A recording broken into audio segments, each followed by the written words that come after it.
Welcome everybody to the Work Hard, Play Hard podcast, where we're going to talk about all things real estate, investing, finance stuff. Today I have with me Adrian Maco.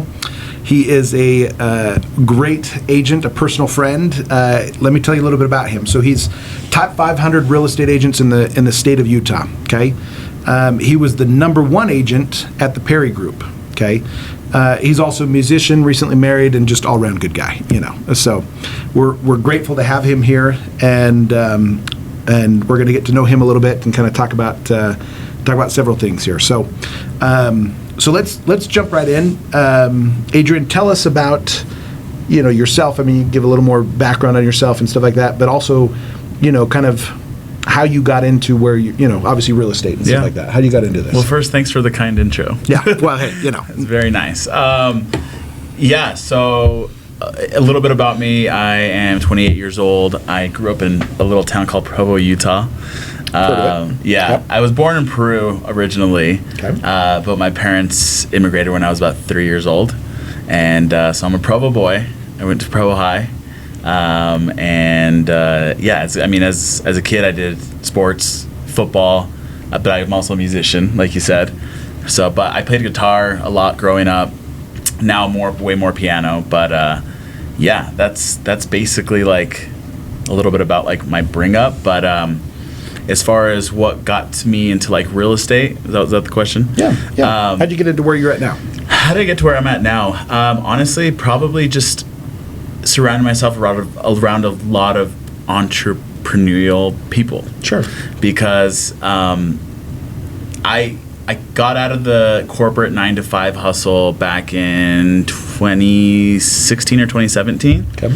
And I've worked for myself from then. At first, I worked for a startup company for 2 years, and that didn't end up working out, but that led me to meeting people in the real estate industry and seeing what the potential in that industry was. And I've always been into sales. I feel like I'm a good salesperson, which is kind of like, I feel like salespeople get a bad rap. Yes, they do. Yep. And it's the bad ones that make the good ones look bad. I agree. Because a good salesman doesn't sell you anything you don't need or don't want, but the good ones will sell you what you do need and help you make an informed decision. So I've always been into that, and I think that's what drew me to real estate, is being able to be like, okay, like I can help people sell or buy, help them make an informed decision, and just help them with that process. I agree with that. I enjoy a good salesman. Yeah. Somebody that hey, help me understand, like, why is this good? Why do I need this in my life? Yeah. And maybe I don't. I don't know. But you do need that. There's nothing better than a good salesman. There's nothing worse than a bad salesman. Well, I agree. Yes, agree. Because when it's a good salesman, I'm like, dude, take my money. You rock. Like, let's freaking do this, right? That's right. But when you're just like, you can tell they just have like commission breath. Have you heard of that? Yep. It's just like they've already picked out the truck they're gonna buy. It's like, dude, like you don't need to sell me. Like, stop. So.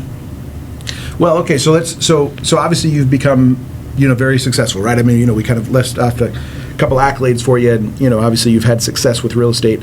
What would you attribute your success to? I mean, why are you successful? I would say maybe a few things. Growing up, we didn't have much. Okay. I don't come from a wealthy family. So from when I was a kid, I had to work for everything I wanted. Nothing was ever handed to me. So at a really young and early age, I learned that if I want something, I need to work hard for it. It also didn't help that I liked nice things. I learned sure. At an early age, I was like, I kind of like the finer things in life. I want to buy the expensive thing. I want to do this, but it wasn't being handed to me. So I had to learn how to work hard to get some of those things. Exactly. Sure. But then I also genuinely care about people, and I think my clients can feel that, and the people that in my life, not just professionally, but they feel that, like, if I truly care about them as an individual and making the right decision. So I think my clients can feel that, and they, that's what resonates with them. And that's the impression that I leave on them, and that's why I feel like they choose to work with me. I'm also very, very competitive. Okay. In a good way. I like good competition as well too, and the Perry Group has a number of outstanding agents that give me a run for my money. So I have this desire to win, which helps in real estate, especially in this competitive market, right? With submitting offers or even trying to get a listing appointment, whatever it may be. If I'm going to do something, I'm not going to half-ass it, right? Sure. I'm going to go all the way and do my absolute best, and I want to be the best. So who said it best? Vince Lombardi. He said that winning isn't everything. It's the only thing. Right? Sure. And that could be seen both ways. It's like, okay, Vince, like chill out, right? Sure. But that mindset is something that kind of resonates with me, and that's why I think I am where I'm at today. Which, as a client, that's what you want, right? You want somebody that's going to win for you, right? Because at the end of the day, especially in this market, winning the deal is actually very important. When there's limited housing, it's tough. I mean, there's not a lot of housing out there. Inventory is super low right now, and it's hard. There's a lot of new agents that out there that are started like post-COVID. Sure. And I tell them, like, kudos to you guys, because I learned in a normal market, I guess you could call it. Sure. I got in 2017, so pre-COVID, and it gives you time to kind of get to know the ropes and figure out the business and how to do transactions. But like, it wasn't as crazy as it was now. Sure. So the new agents that are going into it now and learning, I just tell them, like, if you make this and you stick it through, when things hopefully become a little more balanced, you're gonna be a killer, right? So yeah. Well, so going still personal with you. Obviously, again, you've achieved a lot of different things and stuff like that. Do you set goals for yourself? Is goals something you do? And if it is, how do you set goals? I mean, walk us through that process, I guess, as far as goal setting. Goal setting is actually one thing, believe it or not, that I kind of struggle with. Okay. I'm really not the best at it. And I've seen other people and how they do it, and I try to find like my own like hybrid way of doing it, and try to pick little things that people do differently and find my own way. I set goals, obviously, like most people do, towards the beginning of this year. And now that we're, end of March, I'm realizing it's like, okay, I'm on track to hit like 20% of this, right? Like, and sure. So I think one thing that I've noticed that a lot of people do, and I'm guilty of it, is they set too many goals. Okay. And they're not well thought out either. Okay. Right? Because I probably listed like 10 or 12 things out, and then the next question is, well, how are you going to achieve those goals, right? That's what everyone asks you. And I just wrote like a one little liner next to all of them. It's like, that's not detailed enough, right? Sure. So what I'm trying to do now is kind of take a step back and be like, I need to pick 2 or 3 goals for this year, but really dive in and really go in depth into every detail of how I'm going to hit that goal. Because I would rather hit 3 goals all the way and thoroughly than 12 of them kind of halfway, half in, half out, you know? Sure. So, yeah, it's actually, goal setting is not one of my strong suits. I'm more of a in the trenches, kind of just like day by day, do my best, do as much as I can, and then hopefully the result sticks, which so far so good, but hey, well, I guess, and what I would add to that is probably for listeners out there that, okay, hey man, this guy's got everything, all figured out. It's like, oh, okay, guess he doesn't have everything figured out, and he's still successful, right? I mean, so do you have to have everything figured out to be successful? I think the answer is no. No, right? you have to just jump first and make a decision that I'm going to do this, right? Yeah. And then put in the work. Like there's no quick ticket to having wealth or being successful in anything you want to do. It doesn't have to be monetary. You have to put in the time. You have to put in the hours. There's no shortcuts. I agree. So, yeah, it does take time, and I think when you do take time to do it right, that's what actually you're able to build something real, as opposed to we were talking about crypto a little bit in the beginning. Just offset, but like. Hey, you can build a lot of wealth really quick and lose it a lot quick. Hey, we're not going to talk about crypto right now.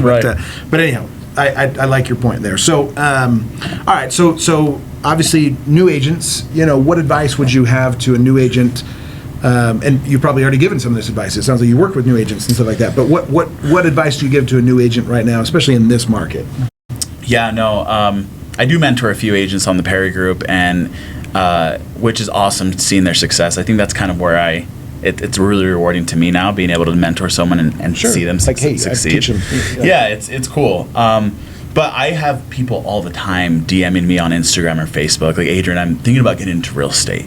And they have questions for me, and I always try to respond and give them honest answers, because I think with this industry, and I'm sure it's similar with the mortgage industry, a lot of people see the tip of the iceberg. Of course. Right? They see the vacations you're going on, the new Tesla you just bought. That's right. Right? But they don't see the 12, 15-hour days that we're putting in, the Saturdays, at least for me, that I give up. Sure. Right? The vacations that I don't go on, the things that I miss that, a lot of it takes sacrifice. So that's what I would tell a new agent that wants to get into this industry is get ready to sacrifice things if you're really about this and you really want true success in this industry, because it's not rocket science. It's really not. But it does take a lot of time and hard work.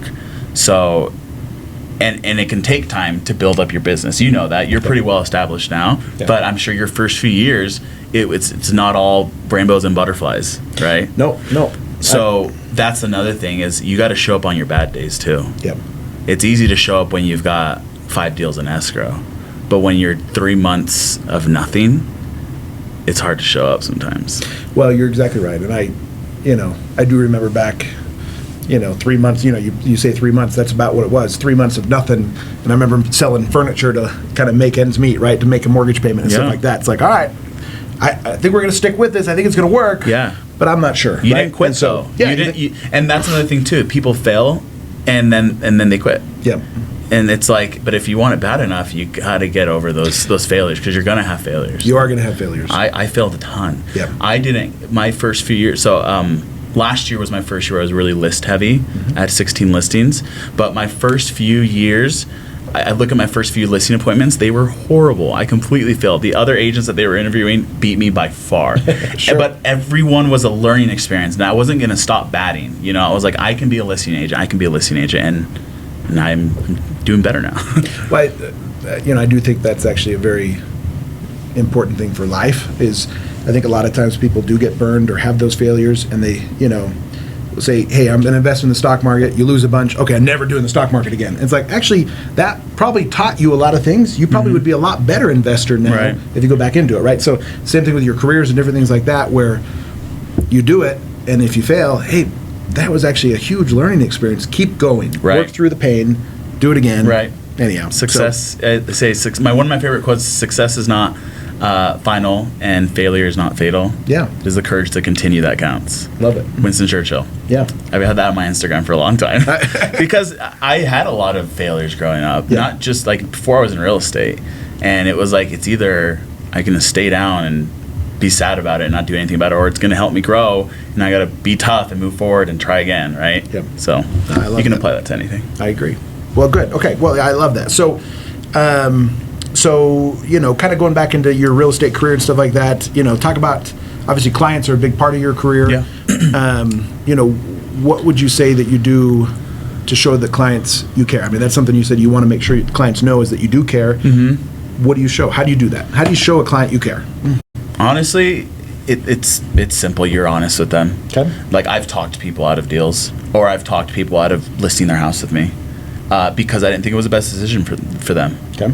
And again, it goes back to what we were talking about, being a good salesman, right? When someone talks to me about wanting to buy or wanting to sell, and I was like, okay, let's set up a Zoom meeting, let's talk, we're in person, whatever, and let's go over why you're looking to do this. And if we break down all the details and I don't think it's a smart move, I'm going to tell them that. If they still want to do it, let's do it. Sure. Right? Because I'm also not, I'm not their mom.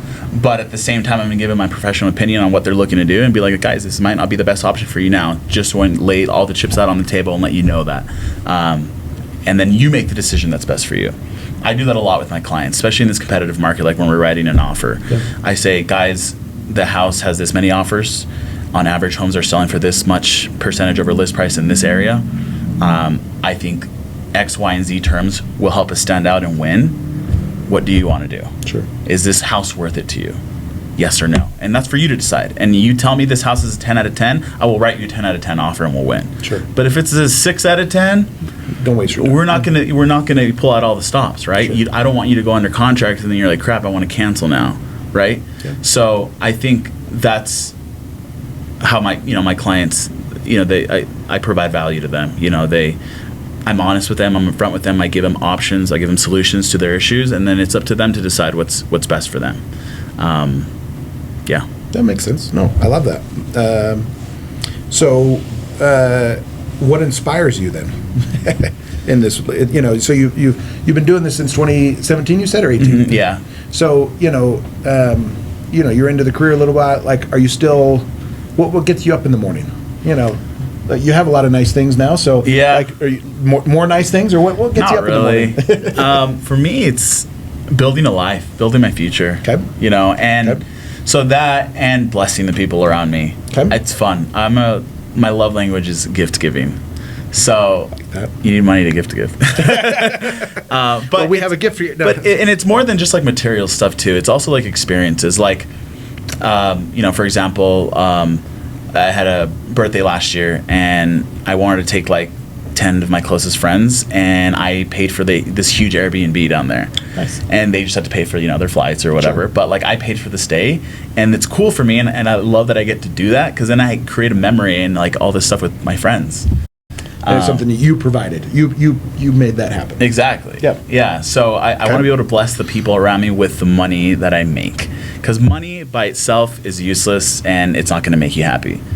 But it can buy things for people or experience for people that does bring memories and happiness. Yeah. So like that. That's what I want to do for my family and my friends and just my community. That's what inspires me. Okay. Makes sense. So going back to people. Yeah. You love people, right? Yeah. And so again, they see that when you're working with them. Right. You're honest with them, trying to do that. I like that. Yeah. And again, it gives you, it can even open doors and opportunities for other people. Like I've got a friend, his name's Lester. He's been in sales for a while. I've known him for a really long time. And I told him for years, you need to get into real estate. You would crush it. You are awesome. I will help you. I will mentor you. Yeah. He's been on the fence. And then last Christmas, I was like, I bought his real estate course. I was like, here you go. Do it. Yep. Like, you need to do this. And so now he's like halfway through. So nice. But Awesome. it's cool to just be able to do that, Yeah. Well, again, you have the tools to help people, right? And money's providing that, I guess, for you, right? That tool, which obviously motivates you. Yeah, I like that. Okay. Well, so what's something you've learned about life and you could even say real estate, I guess, in there too, but that you think everyone should know? Very, very pensive question here. Right. Philosophical. I would just go back to the Winston Churchill quote. Success isn't final and failure is not fatal. And I can break that down a little more. I sold 48 homes last year. Best year I've had. But guess what? That's gone. It's in the past. Yep. Right? Yep. So what are you doing today? Exactly. Literally. Yeah, right? Right. So it's like, it's an everyday thing. It's an every week thing, month, yearly thing. The success is, it's always, rent's due every single day. Right? So you can't get comfortable, because when people get comfortable, that's when they start declining or they stop growing. Sure. Right? Sure. And then failure isn't fatal. So if you don't succeed at first, either you're going to give up and regret that for the rest of your life, or you're going to go in and keep moving forward. That's probably that I've learned over the years, that it's helped me, not just in my real estate career, but in anything. Just in life. And relationships and music, learning how to play piano for the last 4 years. It sucked at first. Sure. I was playing scales and Mary Had a Little Lamb. And I wanted to play other stuff, right? Sure. Yeah. But now I'm starting to play that other stuff, and it applies to everything. Makes sense. Yeah. Well, again, most success takes time to get there, right? I mean, yeah. Well, okay, so do you have any favorite stories? Any, from working in the industry, as far as any cool experiences where it's like, oh, this was, man, I can't believe this happened, or I can't believe we pulled this one off, right? Kind of thing. Any stories come to mind? I think I've had a few instances where I'm like, holy crap, how did we pull this off? Or like calling the value on an appraisal. Yeah. I do that. I don't mean to toot my own horn, but I do that pretty good. You've gotten good at that. Yeah. Okay. And it helps my clients, so it's just cool and it helps them win. So I can't think of like a very specific. The only one I'm really thinking about, it's more of like a funny story. Let's hear it. I had a listing in Vineyard, I think 2 years ago now at this point. And beautiful home, basically brand new, but the yard in the back wasn't finished. Okay, it was just dirt, which is fine, whatever. but the owner had let the weeds grow. It was like a freaking jungle back there. Yeah. And I was like, hey, so before we get photos on this day, we need you to pull all the weeds out, because this is going to look really bad. As long as it's just dirt, it'll work. I show up early with the photographer, and there's a mountain of weeds still, not even pulled or anything. And though I actually showed up early, the photographer was like an hour out, and I was like, I'm not listing this house with these freaking weeds. We have an open house tomorrow. So I had like a nice shirt and everything on that day. I was like, I don't care. So I rolled up my sleeves, I grabbed bags from his trash bag, and it took me like an hour and a half to weed his entire yard. And I just threw it in bags and put it on the side. And he came home and he was like, dude, you weeded my yard. I'm like, I had to. Like, it wasn't even, obviously I wanted to help him, but it was more about like me too. Like, I want to make sure that when I present a home or market a home, that it looks the best it can. It's in their best interest too, right? They're going to sell for more. It's going to look better. It's going to show better. So that was one funny instant. Love it. Yeah. Well, okay, I'm gonna end with a couple questions. One about realtors. So why, so your team does really well and stuff like that. Are you guys always looking for more realtors, kind of thing on the team? I mean, and stuff like that? We're always looking for the right talent and the right people, okay. And it's not all about numbers either with this team, which is why I like them. Okay. It's about culture. Okay. If you sell 100 homes a year and you have a bad attitude, and then we don't want you. But they are looking for always experienced agents. Right now, I think the Perry Group is scaling back a little on brand new agents. But I think if you've done a few deals and you want to 10x your business, and you're a culture fit and you're ready to work, totally might be a good fit. Yeah. Yeah, we've got a lot of training, a lot of resources, a lot of ways for you to generate business, do SOI events, technology that we offer. The Perry Group's technology is actually crazy. One people don't know about, his name's John Perry. He's Michael Perry's brother. Okay. He should have worked for Google. He's like this tech wizard. Just super tough. Yeah, and he's crazy. He's built this whole back-end website, all these KPIs and integrations into our CRM, social media, and he's just... So which it helps you as an agent, especially nowadays in the digital era, right? Yeah. To promote yourself. So they've got a lot. There's a reason why they're the number one team in the state. Okay. So then, now talking to the client, why use Adrian? What would you say to buyers or sellers, in this market? What advice would you give them? I guess Why use me? I would say you should use me because, again, I have this desire to win and help people, which works in real estate. On top of that, I have the track record of success to prove that I will help you land a house, and I know how to write a competitive offer. That's the big thing too. When I meet new people and I tell them about me or my statistics or my success, I always say I don't tell you that to boast, but in this market especially, it really, they've been saying this for a while, but now it really does matter what agent you work with. Yeah. Because if you've got someone who doesn't know how to write a competitive offer, doesn't sell real estate regularly either, because the market's changing every single month. Because there's some agents out there that are like, oh, I've been in the real estate for 10 years. It's like, well, how many homes did you sell last year? The 10 years doesn't mean anything. That can be 10 sales over 10 years, right? Correct. If you're not with the right agent, it could cost you money, time, and the home. So I tell people that I pride myself in writing competitive offers, finding creative ways to help your offer get accepted or help your home sell for the highest possible.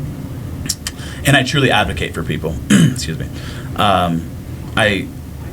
I say real estate is probably the closest I'll ever be to an attorney, but sure. I love advocating and representing my clients and negotiating for them. I'm a really good negotiator, so which again goes hand in hand to this competitive market. Yep. So I love a hardball negotiation. Well, and what you just said about agents and the right agent, I would say that's something that we've learned a lot from different agents we've had on. I think seeing this in this market is just how important that agent is, right? I mean, a lot of times we have uncles or aunts that are a realtor, and kind of to your point, hey, right. Yeah, they've done 10 years, but yeah, one deal a year, for family members and stuff like that. It's right? not going to help you, yeah. It's probably not going to help you in this market. Yeah. So no, hey, love it. Thanks, Adrian. Thanks for coming on. Of course, thank you for having me. And it's been a good conversation. So. As always, guys, subscribe to us on iTunes or podcasts, wherever you get those podcasts. Like us on Facebook, that kind of stuff. Thanks for tuning in.